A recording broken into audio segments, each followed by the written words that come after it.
هو أنا ليه قاعدة ومستمرة في علاقة مؤذية؟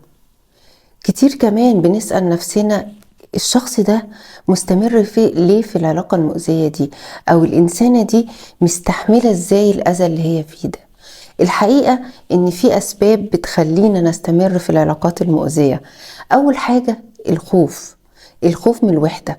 الإنسان ربنا خلقه بيحب الونس، بيحب يبقى معاه حد رفيق صديق وهكذا، فبيخاف يرفض العلاقة المؤذية دي ويخرج منها ويبقى وحيد لوحده وما يلاقيش حد معاه.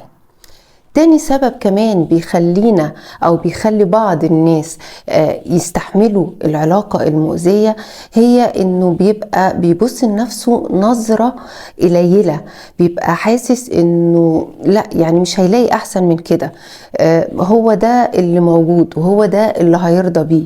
وللأسف قصاد ده بيستحمل كتير، والطرف الآخر بيزيد في الأذية. إيه كمان؟ استنوني الفيديو الجاي هقول لكم بقيه الاسئله، واكتبوا لي قولي له في الكومنتات هل انتم اتعرضتوا لعلاقه مؤذيه وما قدرتوش تخرجوا منها، او حد من معارفكم حصل له الحكايه دي.